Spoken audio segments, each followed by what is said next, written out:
Hello everyone. जैसा कि आप सभी जानते हैं कि हमारी डेली बेस पे द इंडियन एक्सप्रेस की क्लासेस चल रही हैं।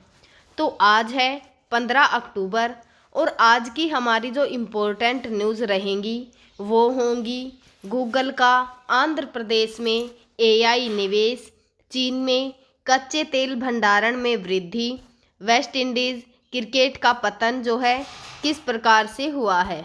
आज हम इन सब के बारे में जो है इस न्यूज़ के अंदर कवर करेंगे। तो हमारी जो पहली न्यूज़ रहेगी वो होगी in biggest India investment Google to invest $15 billion in AI data centre in Andhra Pradesh. The details what this means, यानी कि इसका जो विवरण है उसका क्या मतलब है। तो जो न्यूज़ है वो चर्चा में क्यों बनी हुई है। 14 अक्टूबर 2025 यानी कि कल जो है वो घोषित किया गया था और भारत का जो डिजिटल परिदृश्य है उसको बदलने वाला यह एक इम्पोर्टेंट कदम के रूप में जो है हम देख सकते हैं। तो क्या हो रहा है इसका अगर विवरण जाने तो जो निवेश है उसकी राशि और जो समय सीमा है वो क्या रखी गई है। तो जो गूगल है अल्फ़ाबेट इंक की सहायता जो सहायक कंपनी है और अगले 5 वर्षों तक यानी 2026 से 30 तक जो है उसके अंदर 15 बिलियन जो डॉलर हैं लगभग 1.3 लाख करोड़ का जो है वो निवेश करेगा। यह गूगल का जो भारत में अब तक का सबसे बड़ा निवेश होने वाला है और अमेरिका के बाहर सबसे बड़ा एआई हब जो है वो भारत के अंदर आंध्र प्रदेश में होगा।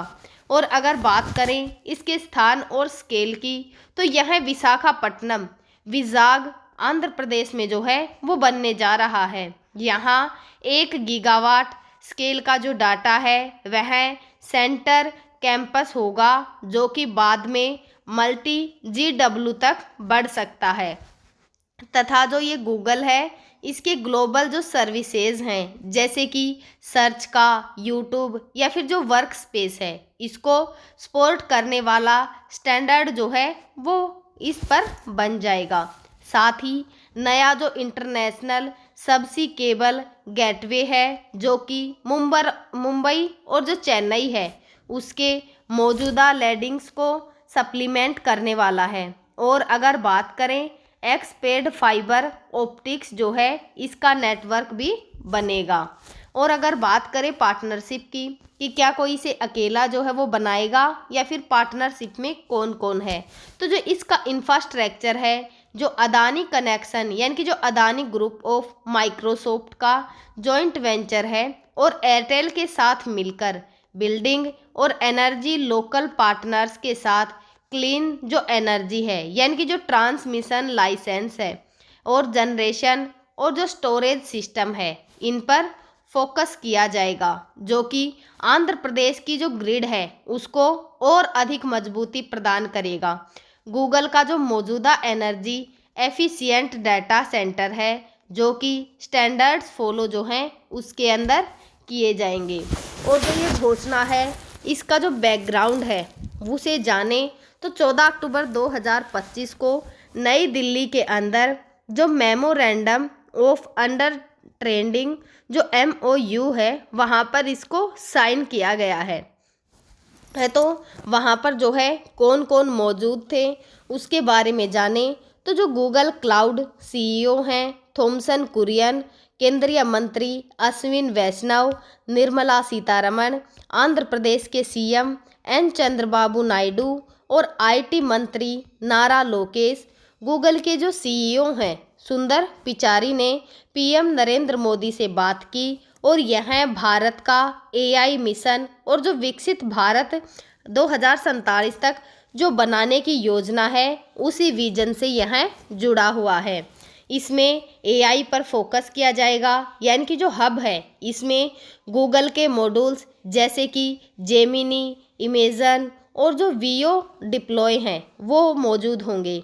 यह sovereign AI data local storage को सपोर्ट करेगा जो कि एंटरप्राइजेज, स्टार्टअप और जो यूजर्स हैं उनके लिए एआई का जो इनोवेशन है उसको यह और अधिक तेज कर देगा।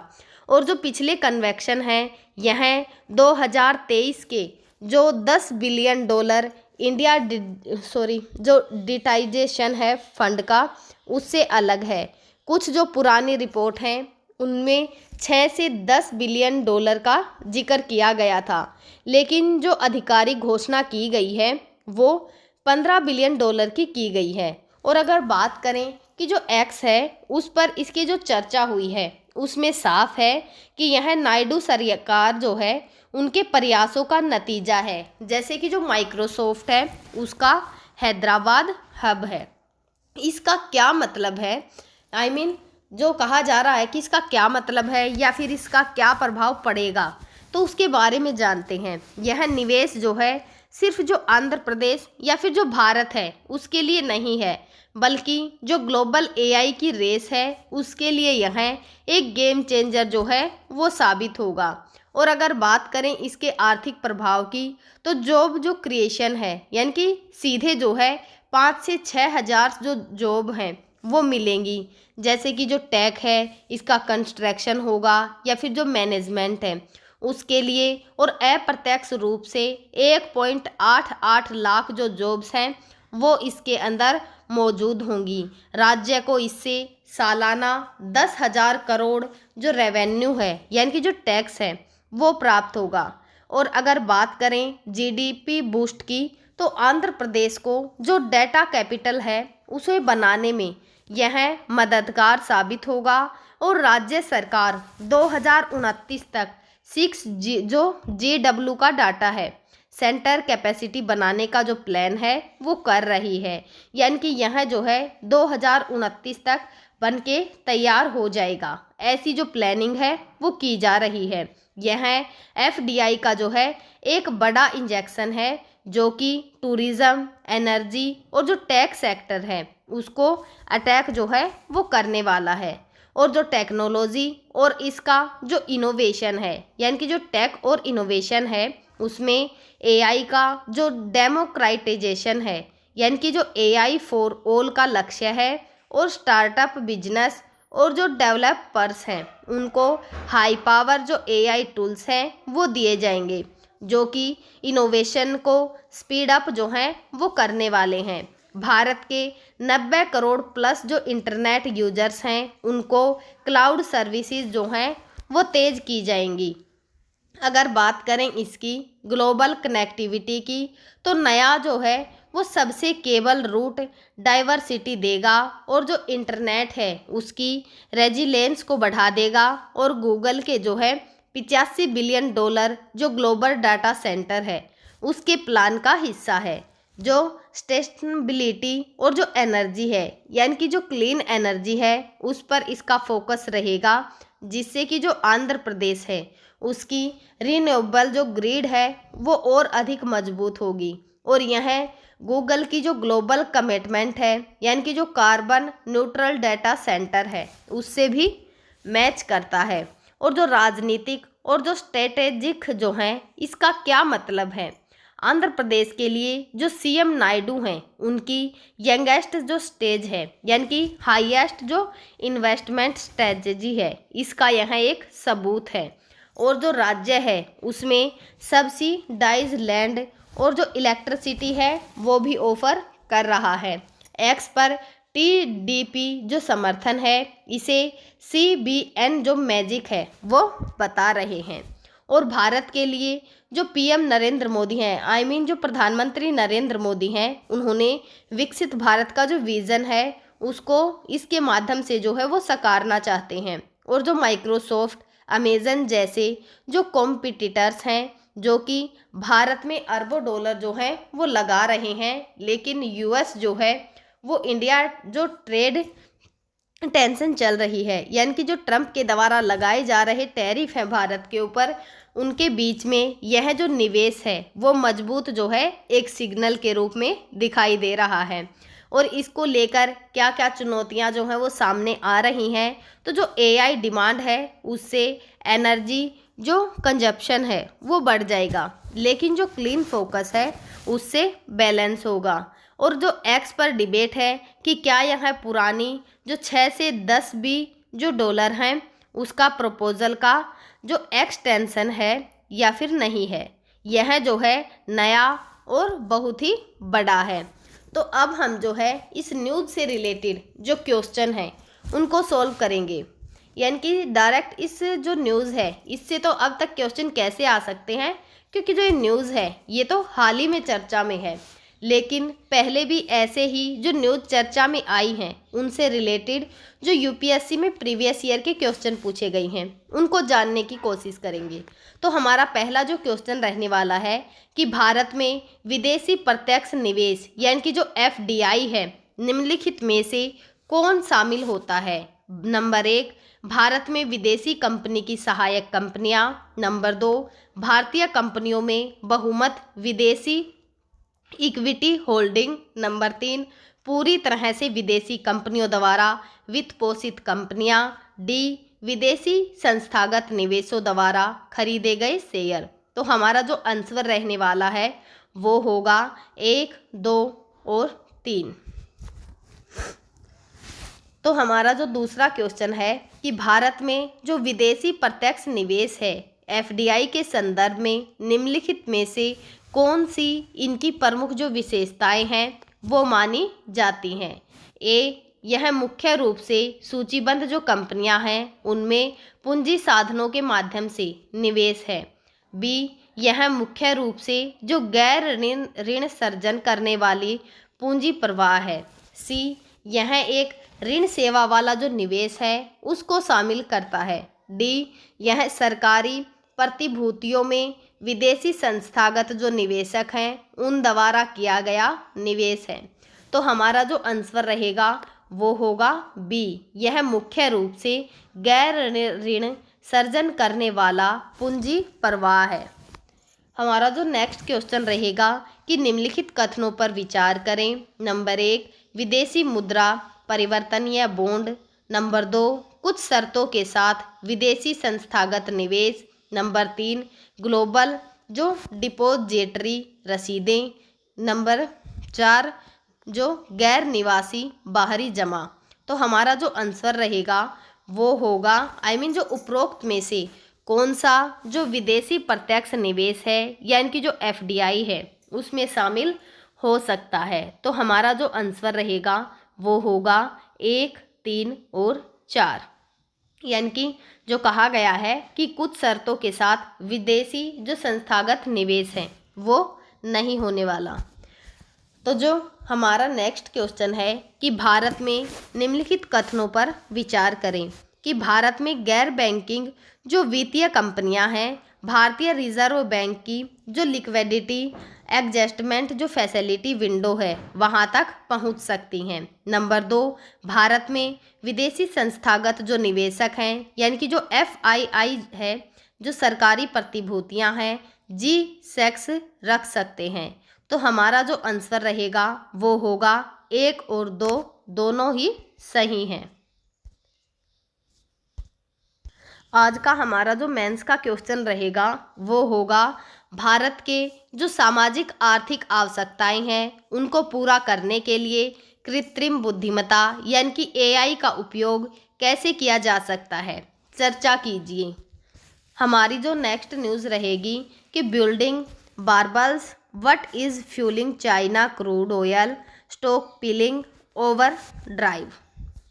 तो हमारी जो ये न्यूज़ है वो चर्चा में क्यों बनी हुई है। तो जो चीन है उसको दुनिया का सबसे बड़ा जो कच्चे तेल का आयातक है उसके रूप में जाना जाता है और 2025 की अगर बात करें तो उसके अंदर अपने तेल जो भंडार हैं उनमें जो चीन के यानी कि जो चीन के तेल भंडार हैं उनमें और अधिक तेज़ी जो है वो बढ़ रही है। जो यूएस एनर्जी इंफॉर्मेशन एडमिनिस्ट्रेशन है उसके अनुसार जनवरी से अगस्त 2025 तक चीन का जो कच्चा तेल का भंडार है उसमें औसतन जो है वो 9 लाख बैरल प्रतिदिन की जो वृद्धि है वो देखी गई है। जो ये वृद्धि है वो विश्व का जो तेल बाजार है उसको प्रभावित कर रही है, क्योंकि चीन जो अतिरिक्त आपूर्ति है उसको अवशोषित कर रहा है, जिससे जो कीमतें हैं या फिर जो अपेक्षित रूप से गिरने से जो है वो बच रही हैं। पहले 9 महीने में ही लगभग 160 मिलियन जो बैरल है, यानी कि करीब करीब 10 अरब डॉलर का जो मूल्य है उसके तेल के भंडारण जो हैं वो डाले गए हैं। और जो चीन है उसने 2025 और 26 में 11 नए जो तेल के भंडारण की साइट्स हैं उनका निर्माण भी जो है वो तेज कर दिया है, जो कि कुल 169 मिलियन जो बैरल क्षमता है उसको इकट्ठा करेगी, यानी कि जोड़ेगी। और जो ये साइट्स हैं यानी कि जो सिंगजियान का क्षेत्र है, यूनान प्रांत हैं और जो पूर्वी दक्षिणी तट है उन पर बन रही हैं, जो कि राष्ट्रीय ऊर्जा सुरक्षा को मजबूत करने का संकेत दे रही हैं। ऊर्जा सुरक्षा और जो रणनीतिक आवश्यकताएं हैं कि चीन अपनी जो आयात की निर्भरता है यानी कि जो कुल मांग का हिस्सा है 70 से 80% को कम करने के लिए रणनीतिक पेट्रोलियम रिजर्व SPR और जो वाणिज्यिक भंडार है उनको बढ़ा रहा है। वर्तमान जो भंडार हैं वो पहले से ही 96 दिनों के आयात को कवर करते हैं, लेकिन जो लक्ष्य है वो 180 दिनों का जो है वो रखा गया है। और 2025 में लागू ऊर्जा जो कानून है उन्होंने राज्य और जो निजी कंपनियां हैं उनके रिजर्व निर्माण को जो है वो अनिवार्य बना दिया है, जिससे कि जो वाणिज्यिक भंडार हैं उनमें और अधिक तेजी जो है वो देखी जा रही है। और दूसरी तिमाही में 82 मिलियन जो बैरल है उसकी वृद्धि दर्ज की गई है। रूस यूक्रेन युद्ध के बाद जो वैश्विक ऊर्जा प्रवाह है वो बाधित होने से आपूर्ति की जो सुरक्षा की चिंता है वो बढ़ गई है और नए संयंत्रों का निर्माण जो है इसी का परिणाम जो है वो रहा है। और जो राजनीतिक अनिश्चितता और जो प्रतिबंध का जोखिम है यानी कि जो रूस और ईरान जैसे जो प्रमुख आपूर्तिकर्ता हैं उन पर पश्चिमी प्रतिबंधों का खतरा बढ़ रहा है, जो कि चीन के आयात का बड़ा हिस्सा है। रूस अकेले ही जो है 20% से अधिक जो भंडारण है इन जोखिमों से निपटने के लिए बफर के रूप में जो है वो काम कर रहा है। और जो अमेरिका और चीन व्यापार तनाव बना हुआ है, जैसे कि जो टैरिफ का युद्ध चल रहा है, ताइवान पर संभावित जो आक्रमण है उनकी आशंका का जो भंडारण है उसको भी बढ़ावा दे रही है। और जो चीन है रूसी तेल पर जो निर्भरता है उसको बढ़ा रहा है, जो कि सस्ता और जो प्रतिबंध प्रतिरोधी है। और जो मध्य पूर्व है उसमें तनाव और जो OPEC है प्लस उत्पादन की जो कटौती है समाप्ति है उससे आपूर्ति की अस्थिरता जो है और अधिक बढ़ रही है। कम तेल की जो कीमतें हैं या फिर जो आर्थिक प्रोत्साहन है, जैसे कि जो अप्रैल 2025 से बेंट क्रूड जो है वो 70 प्रति बैरल जो डॉलर हैं उससे नीचे स्थिर है, जो कि भंडारण के लिए जो आकर्षण है। और चीन जो है सस्ते समय में खरीदकर भविष्य के लिए जो है वो स्टॉक कर रहा है।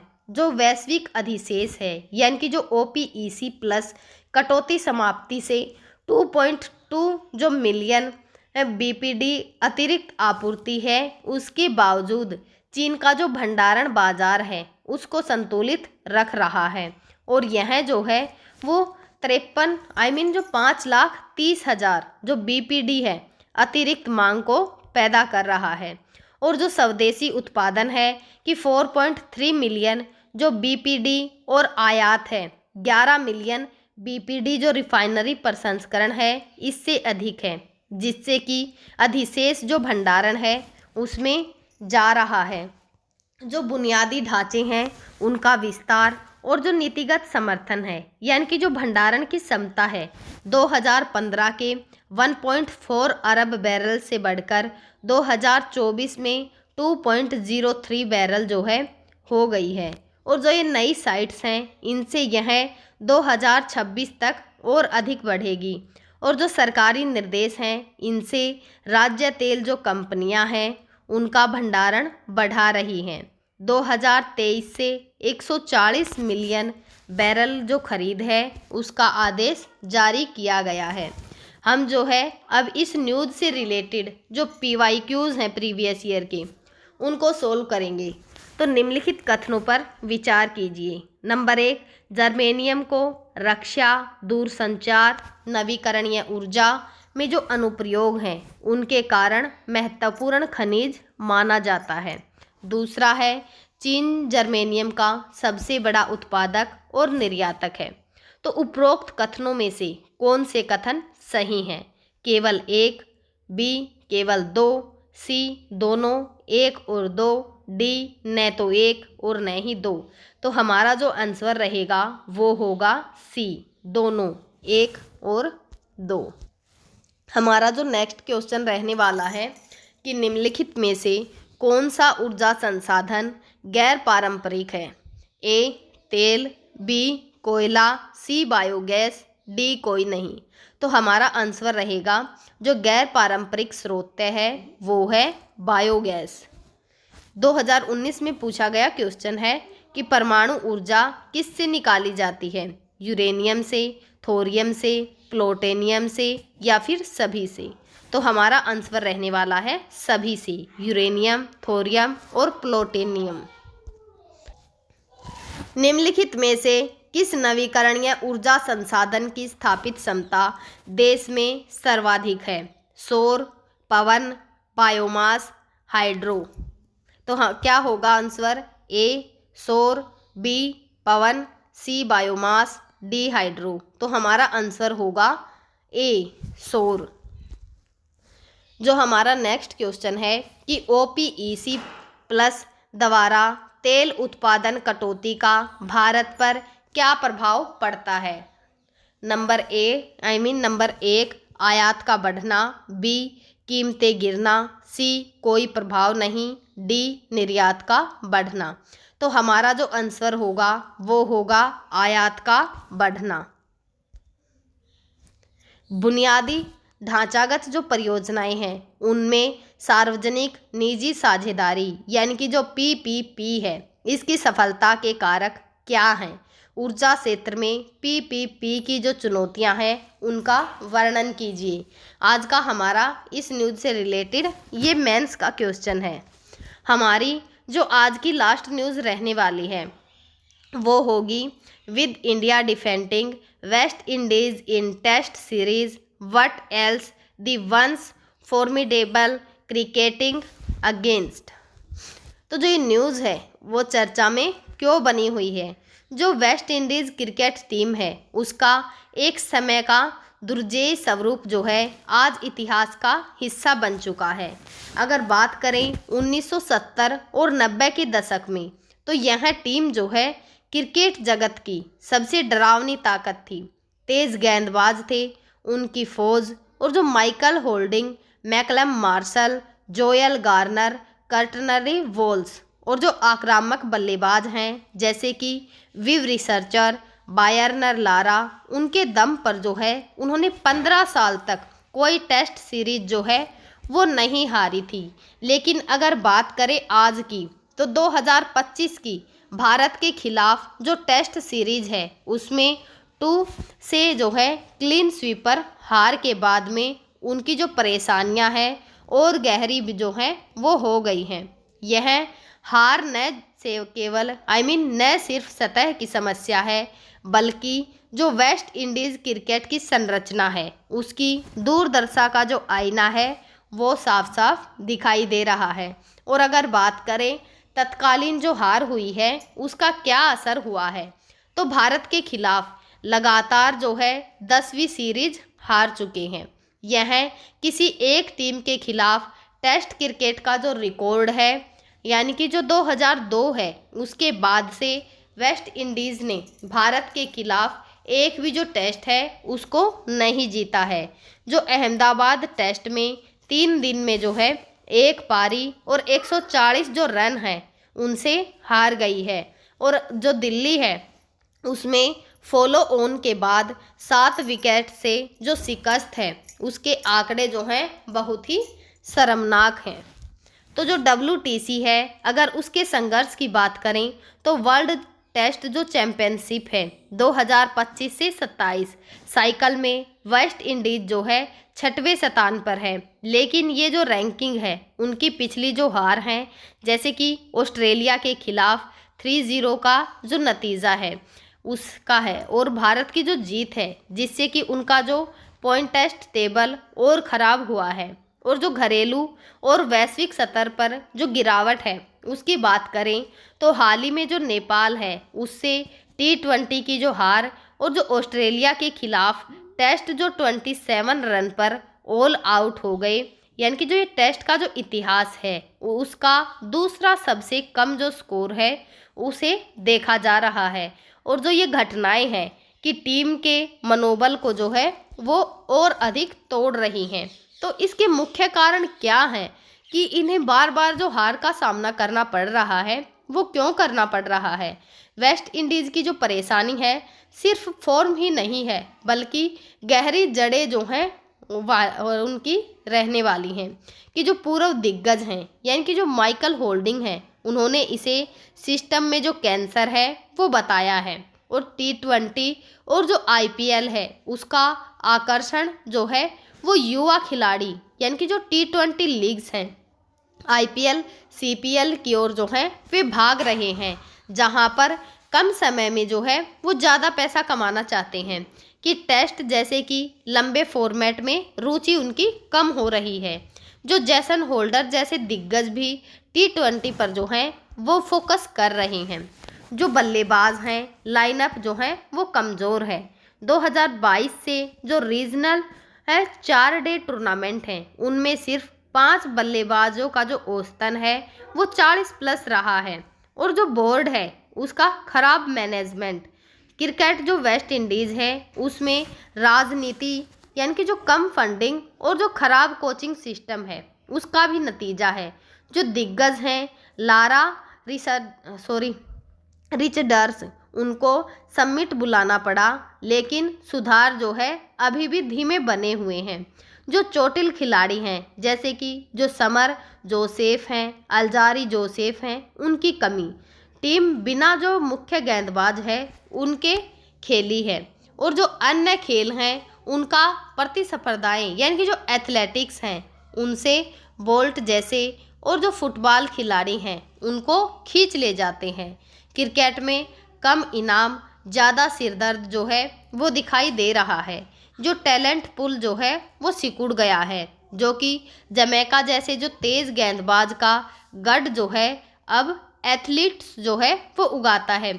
यानी कि जो जमैका जैसे तेज़ गेंदबाज जो है पहले देता था, यानी कि बनाता था, अब वहाँ पर एथलीट्स जो हैं वो पैदा हो रहे हैं। जो ICC राजस्व है असमानता, छोटे बोर्ड्स को कम शेयर, यानी कि जो T20 है उन पर फोकस से टेस्ट का जो इंफ्रास्ट्रक्चर है वो कमज़ोर हो रहा है। और ख़राब पिच, कम प्रैक्टिस, बल्लेबाज जो पार्टनरशिप है वो नहीं बना पाते। और जो दिग्गज हैं उनकी निराशा को देखें, यानी कि उनको भावनात्मक जो झटका है वो लगा है। जो माइकल होल्डिंग हैं उन्होंने कहा कि हमने दुनिया को हरा दिया था, अब नेपाल से हार रहे हैं, ये जो है बहुत ही शर्मनाक है। और जो डैरन सैमी हैं, यानी कि जो डैरन सैमी कोच हैं, उन्होंने कहा जब खिलाड़ी को बताओ कि वो चुने गए हैं तो उम्मीद करते हैं वो स्वीकार करेंगे। ये हमारी जो स्थिति है उसको दर्शाता है। और अगर बात करें गौतम गंभीर, यानी कि जो भारत के कोच हैं, उन्होंने क्या कहा है। जो सीरीज है उसके बाद वेस्ट इंडीज़ जो ड्रेसिंग रूम है वहाँ पर जाकर वे बोले कि विश्व क्रिकेट को जो वेस्ट इंडीज़ है उसकी ज़रूरत है, न कि उल्टा तुम्हारा जो जुझारूपन की प्रेरणा है वो है। और जो भविष्य है उसकी क्या राह जो है वो सुझा रहे हैं। तो अगर सकारात्मक कदम देखें तो CWI ने जो बैटिंग कोच और जो साइक्लोलॉजिक नियुक्ति है वो करने का फैसला लिया है, जो कि युवा जैसे जो साई होप दिल्ली टेस्ट में 103 और जो जॉन कैपेबल है ये उसमें 115 ने जो है वो अपना संघर्ष दिखाया है। लेकिन इसको लेकर क्या क्या चुनौतियां सामने आ रही हैं, तो जो T20 का बोलबाला जो है वो जारी रहेगा। अगर सुधार न हुआ तो वेस्ट इंडीज़ जो है वो टेस्ट से बाहर हो सकता है और जो पूर्व दिग्गज एंटी रॉबर्ट्स जो हैं कहते हैं कि अन्य जो खेल हैं उनको दोष न दो, अपने अंदर जो है वो सुधार लाओ। भारत की जो जीत है इसने वेस्ट इंडीज की जो पुरानी महानता है उसको धुंधला कर दिया है। ये हार सिर्फ स्कोरबोर्ड जो है वो नहीं है, बल्कि यह अस्तित्व की लड़ाई है, जो कि एक समय दुनिया को चुनौती देने वाली जो टीम हुआ करती थी, अब उसकी अपनी पहचान जो है उसको वह तलाश रही है। तो हम जो है इस न्यूज़ से रिलेटेड यानी कि जो क्रिकेट मैच हैं इनसे रिलेटेड पहले जो PYQs आए हैं उनकी चर्चा करेंगे। तो जो पर्सन है कि निम्नलिखित देशों में से कौन सा टेस्ट क्रिकेट में 2 टाइज में शामिल रहा है? ऑस्ट्रेलिया, भारत, वेस्ट इंडीज़ और इंग्लैंड। तो हमारा आंसर होगा डी, इंग्लैंड। 1996 में आया हुआ क्वेश्चन है कि 1996 क्रिकेट विश्व कप में भाग लेने वाले गैर टेस्ट खेलने वाले जो देश हैं उनमें कौन कौन शामिल था? UAE, Kenya, Canada, B UAE, Kenya, Hong Kong, C UAE, Kenya, Holland, D Canada, Kenya, Hong Kong. तो हमारा आंसर होगा C UAE, केन्या और हॉलैंड। हमारा जो नेक्स्ट क्वेश्चन है कि निम्नलिखित कथनों पर विचार कीजिए कि वेस्ट इंडीज ने 1975 में पहला जो क्रिकेट विश्व कप है वो जीता था और वेस्ट इंडीज ने 2023 के अंदर ICC विश्व कप के लिए क्वालिफाई नहीं कर सका। तो कौन से जो कथन हैं वो सही हैं? केवल एक, केवल दो, C एक और दो दोनों, D न तो एक और न ही दो। हमारा जो आंसर होगा वो होगा दोनों, एक और दो दोनों। आज का हमारा इस न्यूज़ से रिलेटेड जो मेंस का क्वेश्चन है वो होगा वैश्विक और T20 जो क्रिकेट है इसके उदय ने पारंपरिक टेस्ट क्रिकेट को कैसे प्रभावित किया है? वेस्ट इंडीज़ के संदर्भ में विश्लेषण कीजिए। हम जो है आगे भी आप सभी के साथ इसी प्रकार से जो करंट का इम्पोर्टेंट टॉपिक होगा उसको और अधिक डिटेल से कवर करेंगे और जो प्रीवियस ईयर में इससे रिलेटेड जो क्वेश्चंस आए हैं उनको भी जो है वो डिस्कस किया करेंगे, जिससे हमारा जो IQ लेवल है वो और अधिक बढ़ेगा और एग्ज़ाम के अंदर क्वेश्चन जो हैं वो किस पैटर्न से आ रहे हैं उसकी भी हमें नॉलेज जो है वो होती रहेगी। तो हम जो है आगे भी आप सभी के साथ इसी प्रकार से जो करंट के इम्पोर्टेंट टॉपिक होंगे उनको डिस्कस करते रहेंगे। तब तक आप पढ़ते रहिए, खुश रहिए। Thank you.